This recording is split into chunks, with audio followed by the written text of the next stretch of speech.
Good morning and thank you very much for joining us. I am Yori Folari. Hope we meet you well, and thank God it's Friday. However, it's going to be a very, very busy weekend, and it will be culminating in the big one, talking about Sunday, Monday, when we should begin to know in the APC who the presidential candidate will be. All the aspirants are vying right now, jostling for that particular position. But is all well? How prepared is the APC for this? Well, in this connection, our guest this morning is Mr. Aliyu Audu. Mr. Audu is the convener, APC Rebirth Movement. He's in our Abuja studio. Good morning to you, and thank you very much for coming on our program.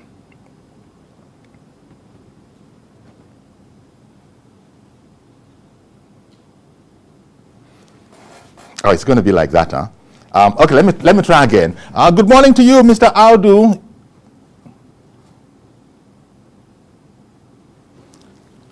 You won't believe this. We were speaking, before we came on air just minutes ago, and everything was hunky-dory.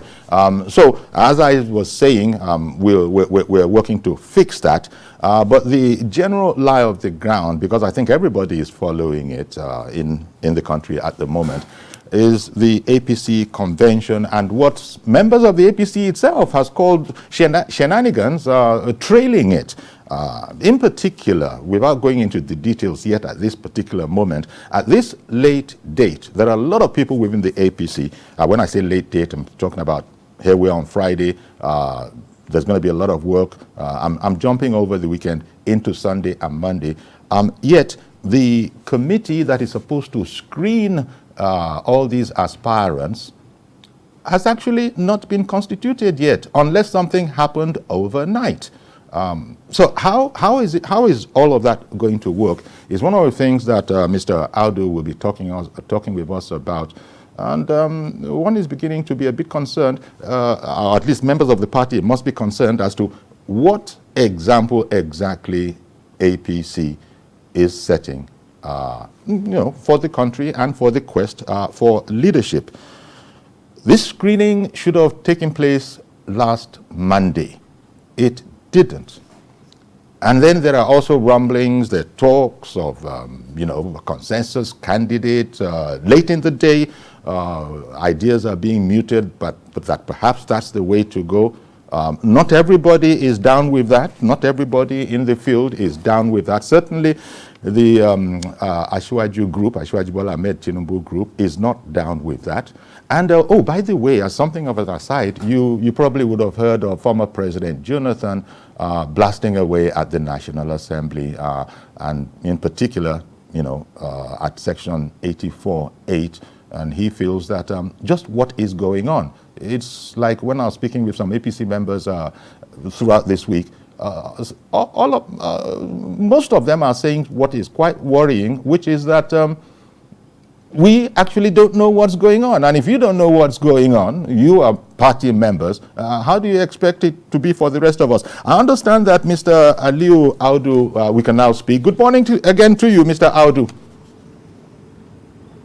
Good morning. Thank you for having me. Excellent. Oh, well, it's our pleasure.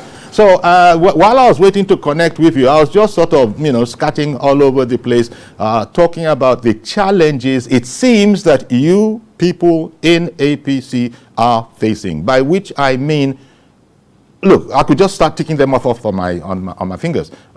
Eagle Square venue, no activity unless something has happened overnight. The committee to check out, to screen all the aspirants, the presidential aspirants, as of last night was not convened again unless something has happened overnight.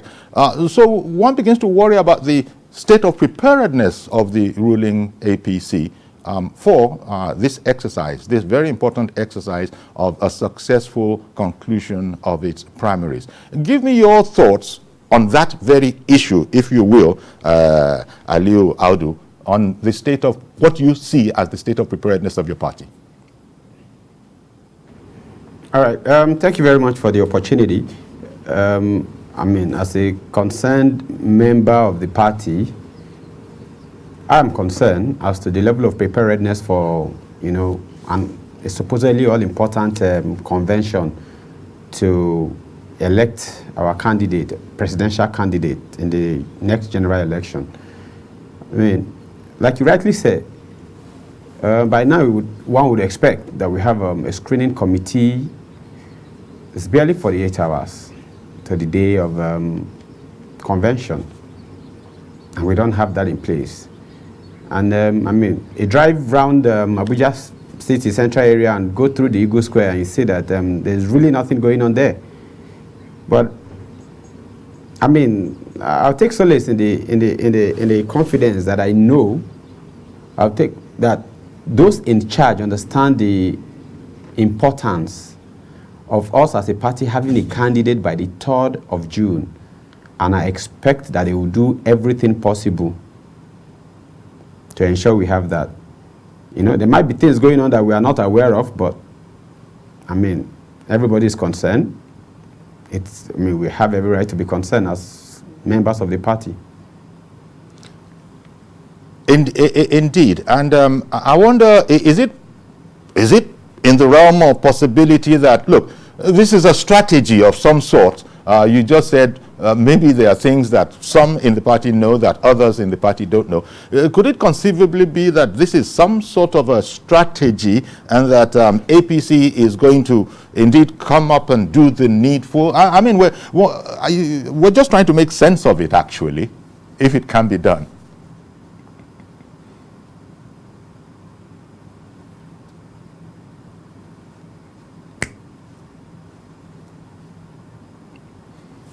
Okay, it's going to be one of those days, right? Touch wood. No, I don't think. Yeah, I can hear you. I can hear you now. Oh, okay. I can hear you now. I can hear you now. Okay, what I asked was that, is it conceivable that in some sort of way this could also be strategic? This whole attitude or appearance or perception that there's not much going on, could it be a strategy, and somehow magically, well, maybe I scratch that word magically, somehow tomorrow, between now and tomorrow, everywhere is going to be full? I mean, we're just trying to make sense of it, actually. I mean, that is one thing we would expect, but going by the way every other thing has gone, I mean, I particularly have issues with the fact that we have had to change dates after change of dates, and we now have a situation where we are having a presidential primary election just maybe less than 24 hours after senatorial primary. I mean, one would have expected, knowing that you expect people to come from different parts of the country into a particular location like FCT, for instance, where the presidential primary will take place, that there would have been some 2-3 days between like the Senate, the senatorial primaries, and the presidential primaries at the special convention. But it's shocking. I mean, it doesn't give confidence to party members, and as a party in power, it doesn't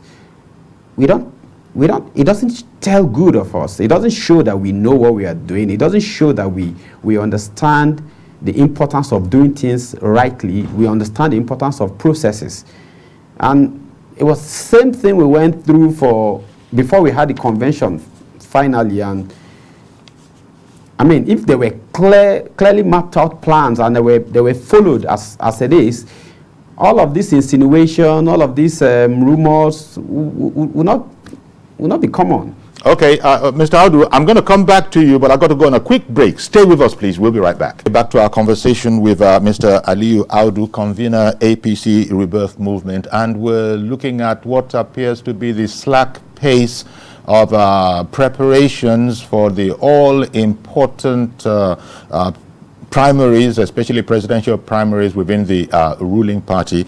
And quite frankly, Mr. Aliyu Audu, he's been looking a bit down, in relation to all of this, because it looks like there are quite a few of you that are a bit disappointed. Now, you are convener of, APC rebirth movement. Not that I'm particularly sure what that is, but I imagine it would have, tell us what that is in relation to what's going on now. Perhaps it was among your dreams that you could prevent situations like this from happening, or just give me an indication of what the rebirth movement is all about in relation to what's going on now, and what success you think you have actually made with the APC rebirth movement. All right. As a concerned Nigerian primarily, then a progressive, the way the party has been managed since 2020, when the Adams Oshomole-led NWC was dissolved and a caretaker committee was put in place, was nothing to be proud of as a member of the party. We are coming through series of global challenges. It's been a rough 7, 8, 9 years globally, and I am quite confident that with what we've been able to achieve as a government in power, we couldn't have, as a country, we couldn't have come this far. We couldn't have been this as with all of the misgivings a lot of people have. We have done pretty well, considering the country we took over, the challenges that have come our way, which is evident in the way it has affected other countries. However, the average Nigerian wants hope. He wants to see that things will get better. And as a leader or as a leading party in government, it is your primary responsibility to inspire the citizen. And you cannot do this if you do not come across as though you know what you are doing and you know how to go about it. Process management, process improvement has to be, very important in our to-do list. But what we have seen gave us reasons to think that the APC that we joined in 2013 wasn't the APC that we're seeing in recent time. So about a year ago, after being part of party activities and seeing how things were done and seeing the need for serious improvement, we came together and we wrote to all of the stakeholders, the president, the vice president, the president of the Senate, the speaker, the leader of the party, national leader of the party, Asiwaju Bola Ahmed, and we made all of this known. And after that, the whole extension of caretaker committee's tenure was worrisome. Everything, and we realized at that point that there was a grand plan by a certain few to ensure that we didn't have a convention before the presidential convention. They wanted us to have a single convention where they can foist on the party some plans that are not of collective interest. So we came out and we exposed all of that, and to the glory of God, the right people took note, and they stood up to act, even though a little late, but we had our convention last month. And by now, one would have expected that we already knew of INEC timetable. As a party, we should have put our plans in place and worked every day. We have the resources in terms of human and material to ensure we deliver on these things. But what we have just seen is that we're not serious. Our leadership, it is not about how tough things are out there. It's about the fact that when Nigerians begin to lose hope en masse, it's a serious concern. And as a young Nigerian, I interact with my mates every day, and I'm not impressed with what I hear. I'm not impressed with what I see. In recent every young man now, every young man or young woman now looks at leaving this country as the next best option. We already have suffered enough brain drain. You know, people have been saying, sorry to interrupt you, Mr. Audu, people have been saying from your party that there's nothing but shenanigans all over the place. That's what in fact, that indeed is the word that has been used, shenanigans, which is ironic, because as you know, in the quest for power, in the build-up to APC indeed winning the election that swept it into office, you recall that prior to all of that, it was that the previous government was clueless, didn't know what it was all about, it just needed a fresh breath of air, it needed change.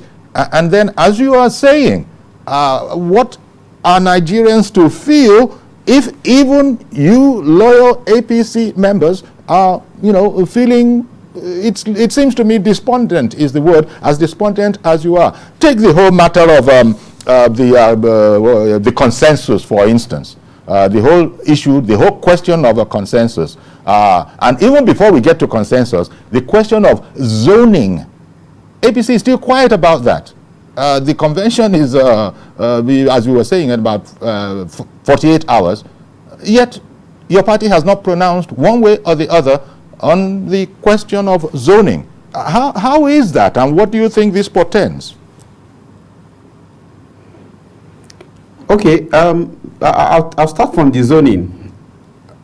I think one of the issues we have as a people is our inability to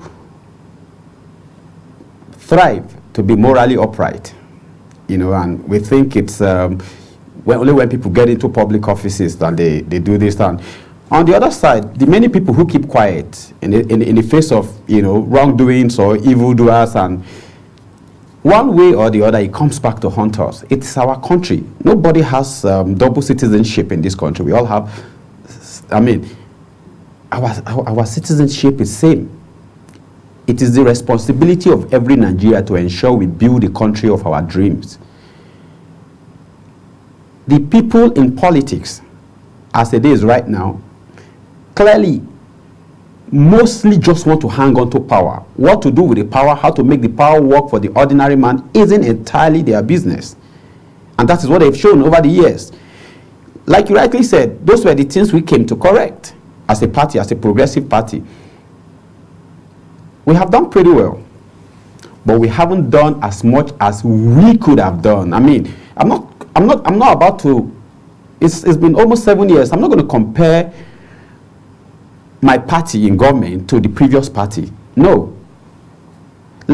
I want to compare what we have done with our potential. We have the brains, we have the people, we have the resources. You're saying that a lot more. You're saying that a lot more could have been done if things were done right.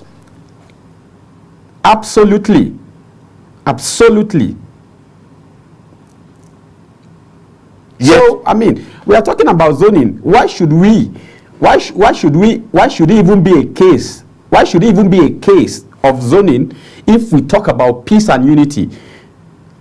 I do not think that anybody who decides to pick up arms or decide to do all of this evil is justified, saying they are marginalized or there is no fairness. I'm not for them. But on our own, we should try to be fair, to build.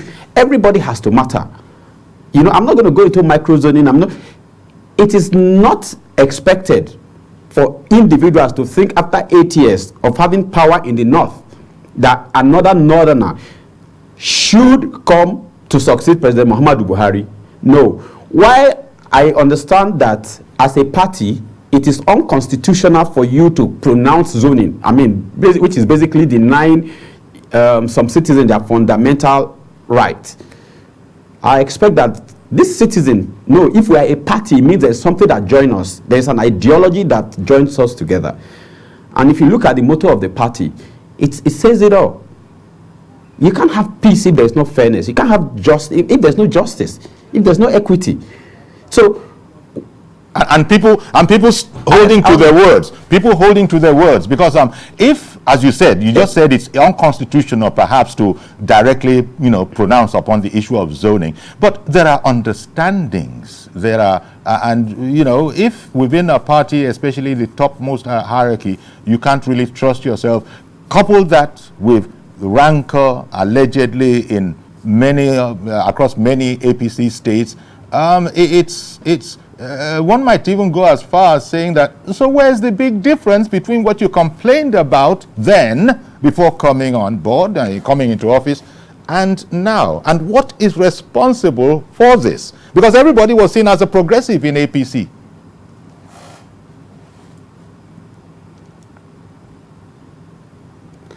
You see, we came together from different backgrounds.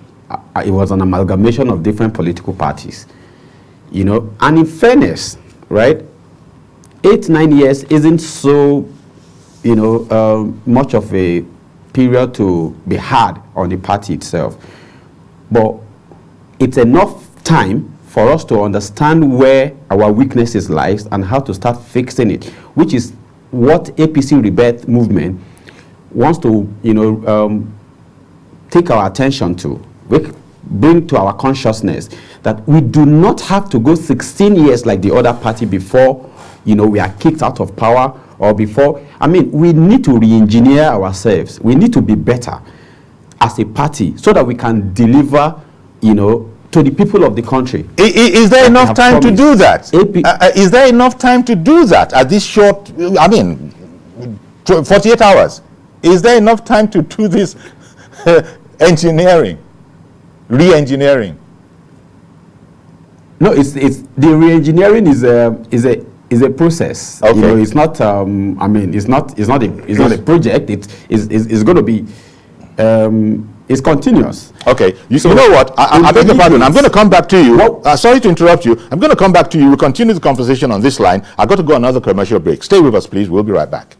Okay, welcome back. Our guest in Abuja studio is Aliyu Audu. He's convener APC Rebirth Movement, and we spent quite some time on some of the difficulties that the ruling party is facing that must be resolved, that need to be resolved. But lest it be thought that everything is dark, you know, Mr. Audu. Well, not quite, because you probably will grant that there's been a relative success in the, you know, the governorship primaries. APC, you know, has, you know, it's been a sweep for its governors, governorship candidates.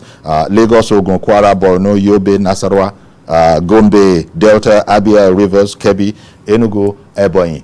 All of those APC was successful. So, I mean, it can be done on certain levels. The big question we were talking about is, first of all, give me your commentary on that. And is that encouraging that, look, it was done there, it'll be done here as well? Here meaning the presidential primaries, the screening and all of that. I don't know what the time is, but it's not an impossibility.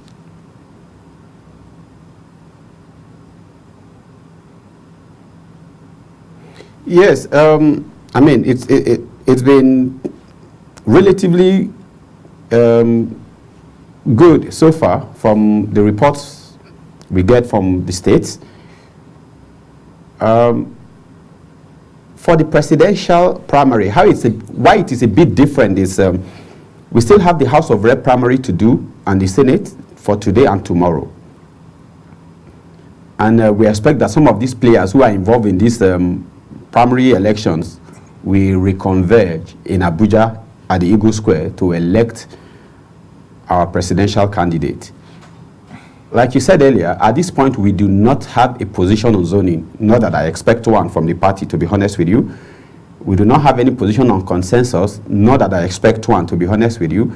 So what I expect of us as a party to do now is to see how we can smoothly and, you know, move all of the national delegates. I mean, with the electoral law, the good side of it, not being passed after the amendment, is that we have fewer delegates to cater to at this point, about 2,340 or thereabout.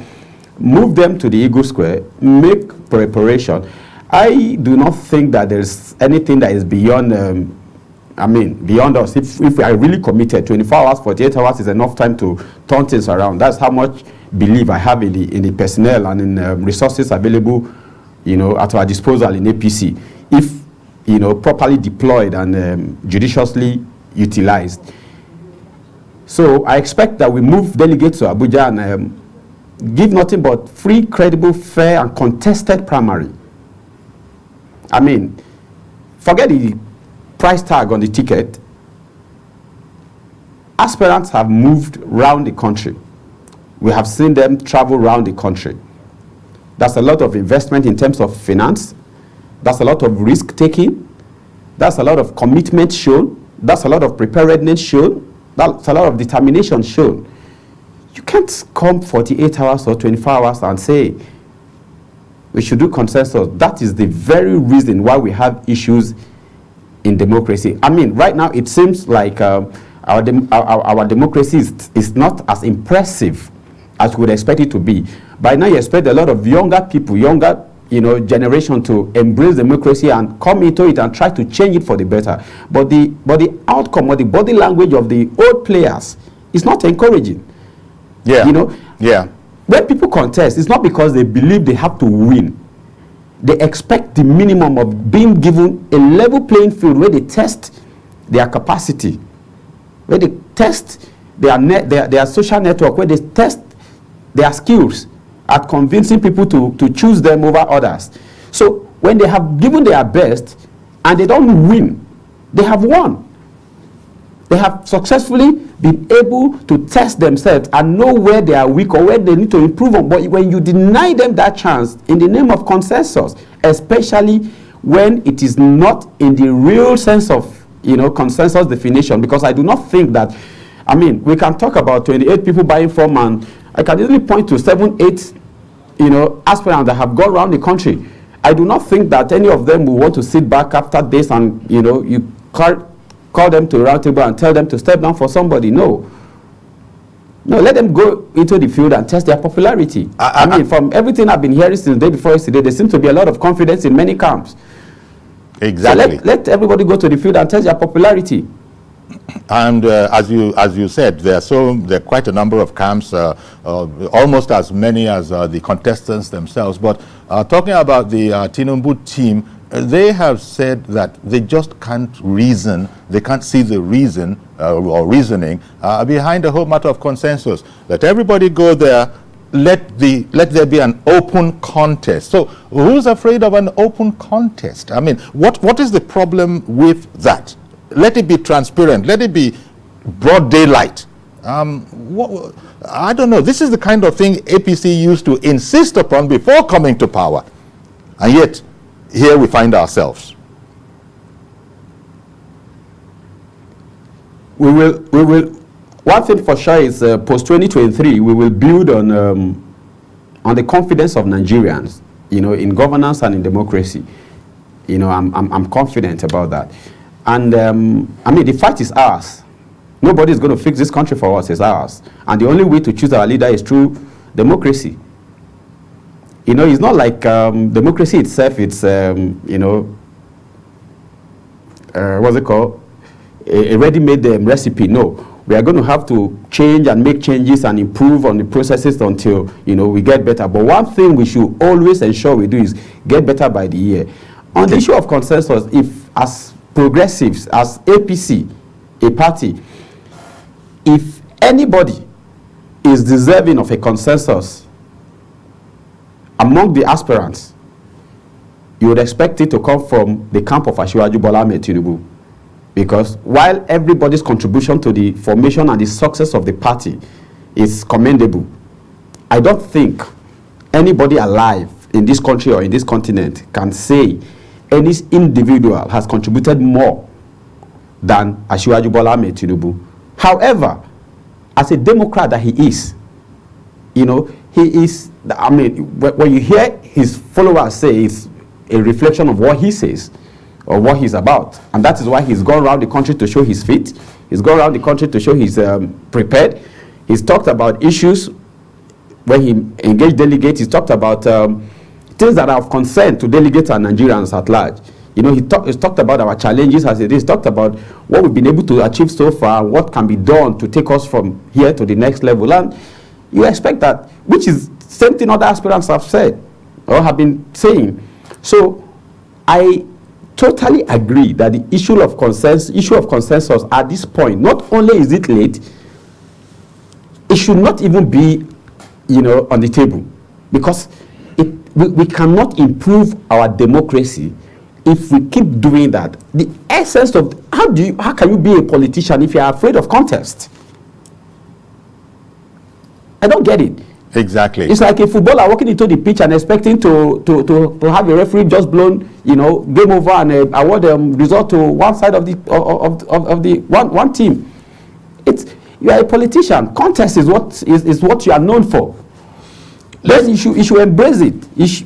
Consensus is a defeatist approach. Well, certainly Ashwaju has said publicly, his team has said it publicly, that very contest is what they look forward to, as opposed to any other kind of arrangement. And ordinarily, that would not be a problem. But as you said, it depends. If there are shenanigans involved, then people might see it differently. But I wanted to ask you to return to a point that you touched upon earlier in the program. The whole aspect of succession, and how you can't really, most right-thinking people can't understand how we can possibly follow 8 years of President Muhammadu Buhari, a northerner, with anybody but a southerner, even though you had made your opinion known on the whole matter about, you can't really talk about that in constitutional terms. But still, I go back to this quote-unquote unwritten agreement, good faith, that part of which brought President Muhammadu Buhari to power himself.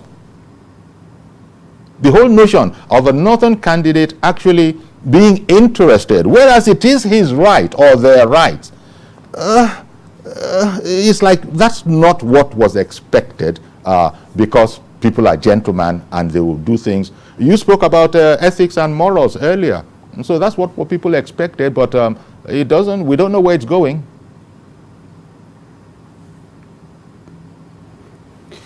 You see, the challenge is that oftentimes we keep quiet when things are wrong. We don't want to, we want to be politically correct. But truth be said, if they have any genuine reason, any legitimate reason for asking or looking for a northern president to succeed President Muhammadu Buhari from the north, we'll probably be having that discussion. But the only thing I have asked, is that it is likely that the other party will provide or will produce a northern candidate.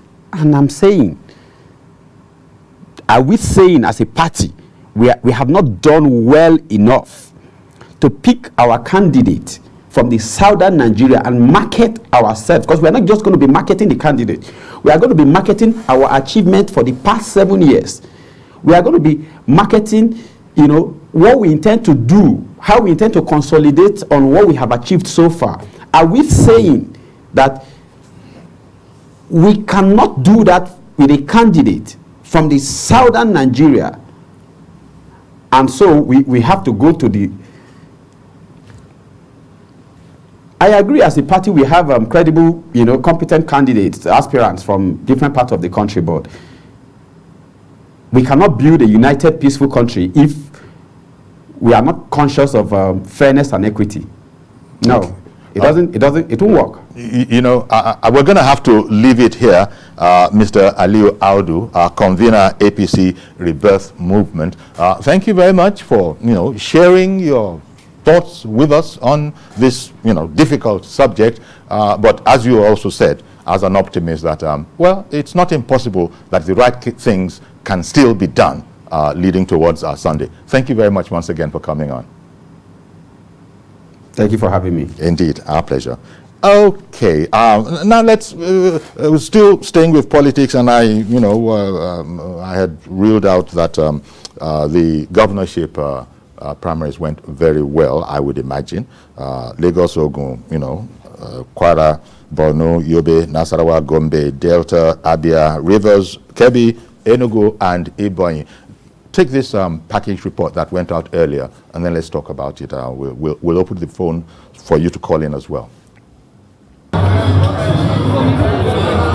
This was supposed to be a long, winding process, but the absence of Governor Babajide Sanwo-Olu's challenges at the primary made it quicker.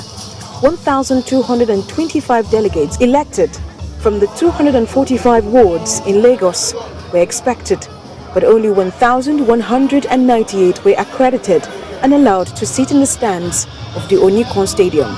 For APC stalwarts, retaining the seat of government in Lagos is important to the national structure.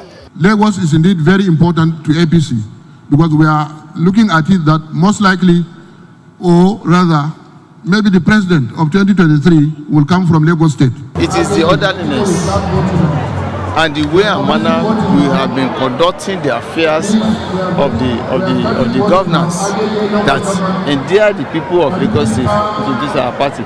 Contrary to reports that the committee had barred the other two aspirants from attending the primary, the chairman of the committee says they were not cleared by the screening and appeal committees in Abuja. We have 3 aspirants that had purchased form in Abuja. 3 appeared for screening, 2 were disqualified, 1 was cleared, and that is the instruction we come with from the party headquarters. Although the rains slightly disrupted the process, the delegates still went ahead to vote for their preferred candidate.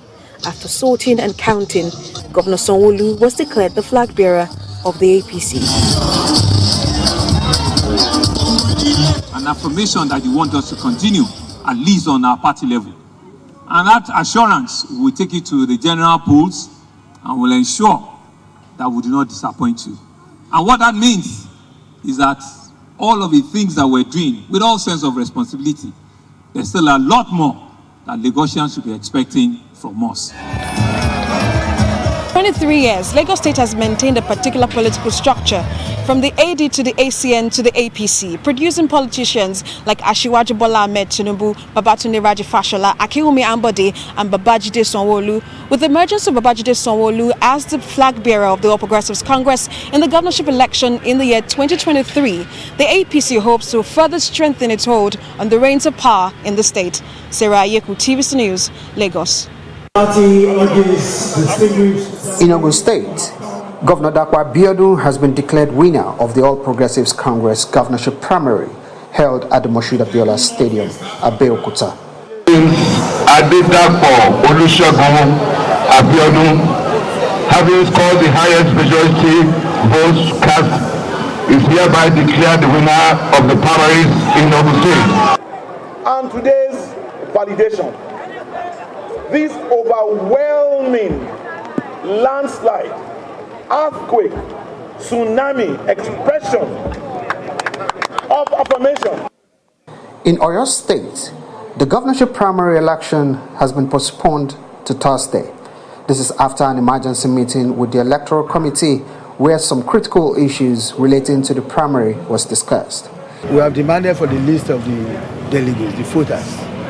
If we don't see the voters, no primary. Why would the party say I should step down for someone else? Why can't they tell those people to step down for me? In Yobe State, former national caretaker of the APC, Mai Malam Buni, was declared winner of the governorship primary after scoring 805 votes out of the total votes cast. The constitution of our great party and by the constitution of the Federal Republic of Nigeria, His Excellency Mai Malam Buni, who scored the highest, all the total votes cast by Europeans, is hereby declared the winner. The Chairman Electoral Committee for the APC governorship primary election in Zamfara State, Babagana Tijani, announced that Governor Matawale pulled 733 votes to emerge as the winner of the primary election. The governor secured the ticket for his second-term bid unopposed, as other aspirants in the race withdrew from the contest as a result of the consensus arrangement which the APC in Zamfara State adopted as the mode of the exercise. At the primary, 735 delegates voted, with the governor getting 733 votes, while 2 votes were invalid. Okay, then Mr. Eleshi has been waiting to join the conversation. Good morning to you, Mr. Eleshi in Lagos. Good morning, sir. Thank you for calling in. Good morning. I want to congratulate the governor of Lagos State, Presidency, Mr. Obatide, Mr. Sanwo-Olu, for his emergency as the new elected governor of the just completed primary election. I want to congratulate him. Okay. And also, I want to contribute to the issue of ASU strike and federal government. ASU and federal government? No, I'm sorry. You'll be using other people's time because we're not discussing that subject today. But thank you very much, Mr. Leshi, for calling in. Noted that you'd like to congratulate Sanwo-Olu for, indeed becoming the candidate to go into the election, the sitting governor, hoping to continue as the sitting governor, but then he won't be alone in that particular race. Thank you very much, Mr. Leshin, for calling in. We've seen it all, the big one is on Sunday, but these ones are also big. There's a sense in which all of these are big. The Senate, the House of Reps, the Senate, leading up to the presidential on Sunday. Those are the kind of things that we're looking forward to. Someone else on the line? No, not really. Well, quite frankly, that's our program. In the absence of any calls, we sort of will have to leave it here as we indeed gear up to keep you posted right through the weekend on what's going on at the APC primaries. TVC will be there covering every moment of it. You know that this is the station of choice to be at in order to be following it per second. So that's our program today. Please join us on Monday. We don't do weekends, as you know. For a fresh edition of the program, I'm Yori Folarin. Bye-bye for now.